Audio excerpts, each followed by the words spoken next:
पंजाब के जो लोग हैं वो एक नया बदलाव चाहते हैं। पंजाब के लोग एक नई तरह की पार्टी चाहते हैं जो पूरी सिस्टमेटिक चेंज करे। पंजाब के इलेक्शन के लिए अगर आप चीफ मिनिस्टर की बात करें, चीफ मिनिस्टर फेस की, वो राइट टाइम पे हम अनाउंस करेंगे। लेकिन दो तीन चीज़ें आपको थोड़ी सी समझनी पड़ेगी पंजाब की कॉन्टेक्स्ट में। जैसे मैंने पिछले क्वेश्चंस के आंसर में आपको बताया कि पंजाब किस हालात से गुजर रहा है।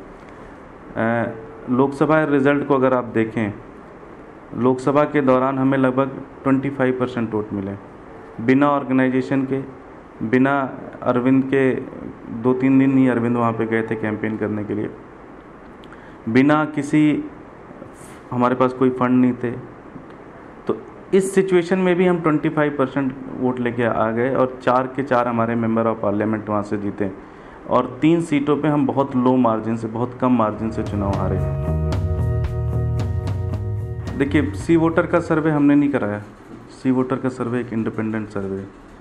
साथ ही साथ अगर आप कोई भी सर्वे देख लो पिछले 1 साल 1.5 साल में, ठीक है, उस सर्वे से लगता है कि 117 में ये 100 सीटें जीत सकती हैं, 105 सीटें जीत सकती हैं। जब इस तरह का माहौल हो तो ऑप्शन, आपका कोई अपोनेंट नहीं होता, ठीक है। अकाली दल 3 सीटें जीत रही है, कांग्रेस पार्टी 4 सीटें जीत रही है, तो अपोनेंट अब 3 और 4 में कौन बड़ा है कौन छोटा है, इसमें आप क्या करोगे।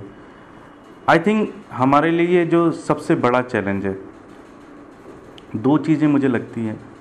एक तो ये है कि जिस तरह का माहौल अभी बना हुआ है, ठीक है, इसको अगले 8 से 10 महीने तक कंटिन्यू रखना, इसको और बढ़ाना, एक तो ये चैलेंज है। दूसरा, जिस तरह के हालात पंजाब में हैं, 1.5 लाख करोड़ का कर्ज है, ठीक है, इंडस्ट्री ख़त्म हो चुकी है, किसान आत्महत्या कर रहे हैं, यूथ अनएम्प्लॉयमेंट रेट बहुत ज़्यादा है। आई थिंक इससे रिवाइव कराना पंजाब को, ये हमारे लिए सबसे बड़ा चैलेंज है। आज पंजाब की सिचुएशन वर्स्ट हो चुकी है, पूरी तरह से ख़त्म हो चुका है पंजाब। आप कोई भी गांव उठा लो, आप मोहाली से स्टार्ट करो, पठानकोट तक चले जाओ, उधर होशियारपुर से स्टार्ट करो, फिरोजपुर तक आ जाओ, कोई भी गांव चले जाओ, हर गांव में आपको 3 से 4-5 फार्मर सोसाइटी मिलेंगे। इसके ऊपर पंजाब डायलॉग करके एक प्रोग्राम हमने लॉन्च किया है, जिसके इंचार्ज कंवर संधू जी हैं।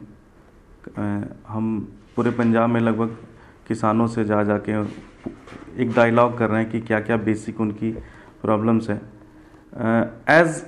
अगर आप मुझे प्रॉब्लम्स की बात कहें तो 2-3 इश्यूज़ बहुत डीपन है। एक तो सबसे मेन चीज़ ये है कि लगभग 70 to 80% जो पंजाब का किसान है वो आज कर्जे में है। उसको कैसे हम रिवाइव करेंगे, उसके लिए हमें प्लान बनाना पड़ेगा। दूसरी चीज़ कि ज़्यादातर वहाँ के किसान 5 किले से कम के ओनर हैं, तो ऐसे में उनके लिए जो खेती है वो प्रॉफिट हो, उससे वो प्रॉफिट कमा सकें। इस तरह के कुछ ideas, out of the box जाके आइडियाज़ हमें सोचने पड़ेंगे। इसके ऊपर एक टीम है जो काम कर रही है। अगले 1 या 2 महीने के अंदर किसानों को लेकर हमारी क्या पॉलिसी है, इसके ऊपर डिटेल ब्लूप्रिंट लेके आप लोगों के बीच में आएंगे, फिर आपके साथ बैठेंगे, उसके ऊपर चर्चा करेंगे। इसके 2 फेज़ हैं। एक तो पहला फेज़ ये है कि इसकी पूरी की पूरी सप्लाई चेन है, ठीक है। आज पूरे पंजाब में मजीठिया जी और उनके नेतृत्व में, बादल साहब के नेतृत्व में, पूरे पंजाब में ड्रग्स का एक पूरा का पूरा सप्लाई का सिस्टम बनाया गया है, ठीक है। आज आप किसी गांव में आप फ़ोन कर दो, आपके घर आ जाता है, होम डिलीवरी है, ठीक है। तो एक तो सबसे पहला काम है इस पूरे ड्रग नेक्सस को ख़त्म करना, जो हम कर लेंगे।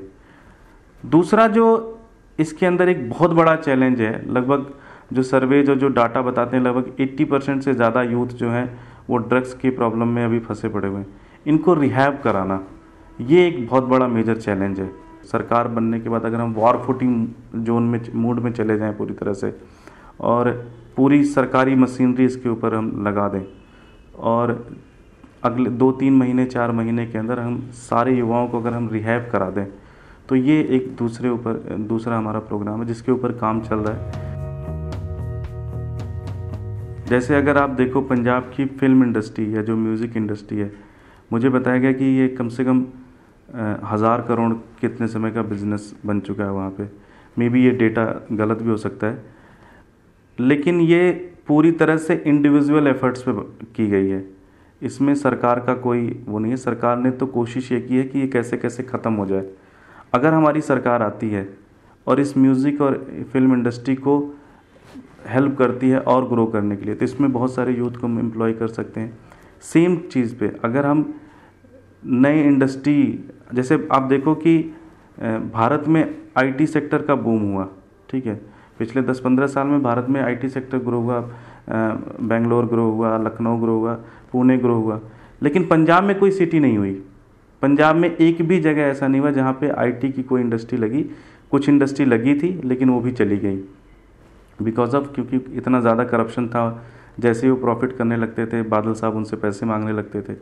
तो अगर हम एक पूरा ओवरऑल प्लान बनाएं जिसमें म्यूज़िक इंडस्ट्री को भी ग्रो कराएं, इंडस्ट्री को भी ग्रो कराएं, मैन्युफैक्चरिंग सेक्टर को ग्रो कराएं, एग्रीकल्चर सेक्टर को ग्रो कराएं, एजुकेशन सेक्टर को काफ़ी अच्छी तरह से, तो एक ओवरऑल डेवलपमेंट जब तक आप नहीं करोगे तब तक यूथ इंगेज नहीं होगा वहाँ पे।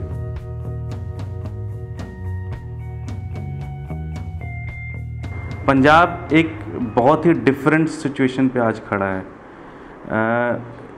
ये सब नॉन इश्यूज़ बातें हैं कि कौन किसके सपोर्टर है, कौन किसके सपोर्टर नहीं है।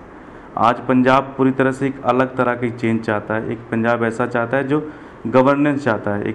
आज पंजाब एक ऐसी चीज़ मांग रहा है जिसमें फार्मर सुसाइड ना करें, जिसमें प्रॉस्पेरिटी हो, जिसमें उनका एक फिर से जो उनका एक पास था जिसमें वो इतने रिच और सारी तरह से भारत का सबसे नंबर 1 स्टेट माना जाता था, तो वो ग्लोरी ख़त्म हो चुकी है।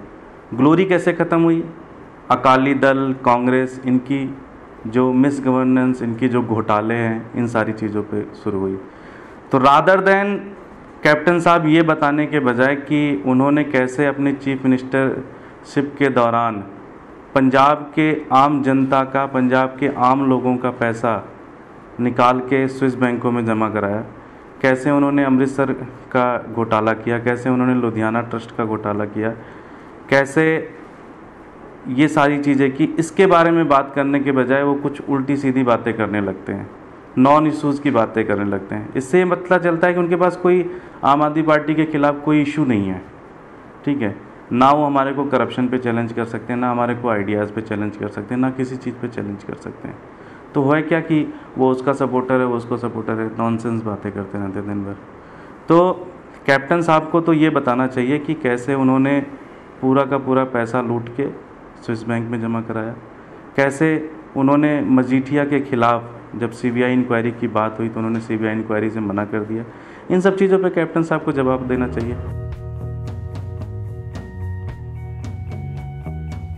देखो, जब वो पार्टी के अंदर थे, ठीक है, तो उनकी ओपिनियन बिल्कुल अलग थी। जब पार्टी ने उनको सस्पेंड किया तो उनकी ओपिनियन बिल्कुल अलग हो गई। तो दिखाता है कि इसमें ये क्या है। भाई पार्टी के अंदर जब थे तो जब मैं 50 दिन की टूर किया, मेरे से कई बार मुलाकात हुई, उन्होंने कहा बहुत अच्छा काम कर रहे हो, मेरे से जो हेल्प चाहिए वो बताना। कई बार हम मिले, कई बार हम साथ में चाय पिए, घंटों घंटों बैठ के बातें करते थे, ठीक है। बहुत उनका एक्सपीरियंस था, कई सारे आइडियाज़ भी उनके लिए। बात नहीं बनी, बात नहीं बनी, उनको पार्टी ने सस्पेंड कर दिया। अब वो कह रहे हैं जी ये गंदा है, ये गंदा है, ये गंदा है। तो ऐसी बातों पे क्या कमेंट करोगे आप?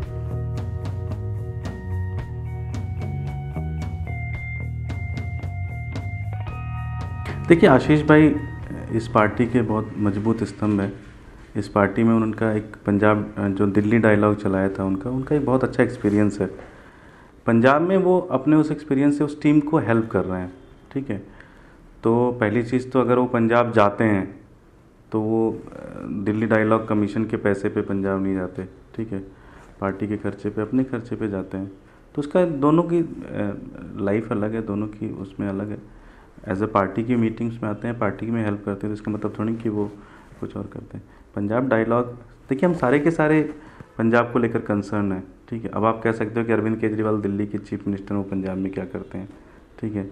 तो अगर हम इस पार्टी के अंदर, हमारा एक बड़ा मिशन है, हम पंजाब भी जीतना चाहते हैं, हम सेंट्रल में भी गवर्नमेंट बनाना चाहते हैं, सारी चीज़। तो जितने भी हमारे रिसोर्स हैं हर जगह जाएंगे, अनलेस एंड अनटिल अगर हम दिल्ली के टैक्स पेयर की मनी पे अगर हम जाके पंजाब में कैंपेन करते हैं, वो गलत है। लड़ेंगे तो जीतेंगे।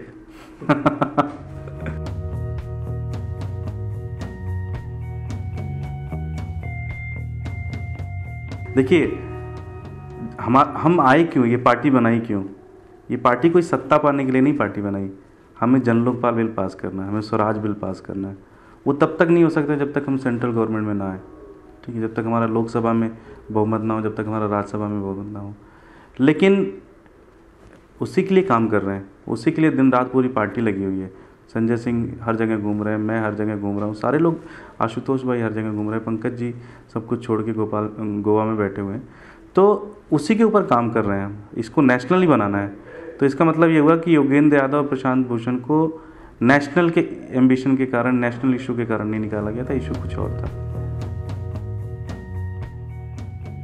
काफ़ी ख़राब स्थिति में था, टू बी फ्रेंकली। अगर मैं आपको बताऊं कि कई सारे ग्रुप बने थे, कोई प्रॉपर कम्युनिकेशन नहीं था एक दूसरे के साथ, किसको रिपोर्ट करना है, किसको रिपोर्ट नहीं करना है, इसका भी प्रॉपर एक मॉनिटरिंग सिस्टम नहीं था। और सच बताऊं तो बहुत ज़्यादा लड़ाइयाँ थी, ठीक है, आपके सामने एक्सेप्ट करने में कोई वो नहीं है। सबसे पहले तो आप कहीं भी काम करने जाते हो तो सबसे ज़्यादा ज़रूरी है कि आप उस जगह को समझो। मेरा अपना एक्सपीरियंस पंजाब को लेकर बहुत ज़्यादा नहीं था। मेरे दिल्ली के जो पंजाबी दोस्त थे उनके साथ थोड़ा बहुत इंटरेक्शन करके पंजाब को जाना था, 2-3 बार चंडीगढ़ जाना हुआ। तो सबसे पहले मैंने ये किया कि एक पूरा ओवरऑल टूर किया पूरे पंजाब का, जिसमें 2 फेज़ हमने रखे थे। एक तो वॉलंटियर्स के साथ मिलना, दूसरा जनता के साथ इंटरेक्शन करना। तो मैं लगभग 50 दिन तक वहाँ पे था और इस दौरान 9000 वॉलंटियर्स के साथ इंटरेक्शन किया। तो एक तो प्रॉब्लम समझ में आई और दूसरा सलूशन समझ में आया, ठीक है। और जैसे आप कहते हो ना कि ऑर्गेनाइजेशन इतनी जल्दी कैसे स्ट्रांग हो गया, मेरा अपना मानना है कि जहाँ पे ज़रूरत ज़्यादा होती है वहाँ पे लोग इकट्ठे भी बहुत ज़्यादा होते हैं। पंजाब का ऑर्गेनाइजेशन मेरे कारण या किसी के कारण नहीं बना। पंजाब की सिचुएशन ऐसी है, लोग आना चाहते हैं, लोग जुड़ना चाहते हैं, लोग काम करना चाहते हैं, इसलिए पंजाब का ऑर्गेनाइजेशन बहुत स्ट्रांग हुआ।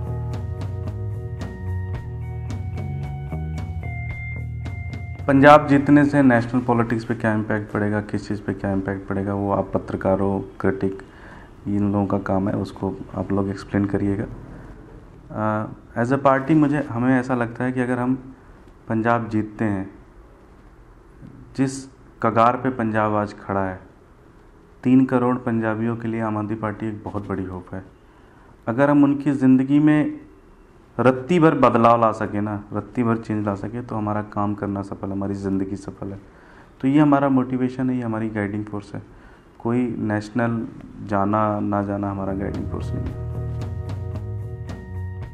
ये तो पार्टी को डिसाइड करना, मैं ऑलरेडी प्रमोटेड हूँ यार। मेरे को कुछ ज़्यादा ही, ज़रूरत से ज़्यादा ही मेरे को मिल गया है।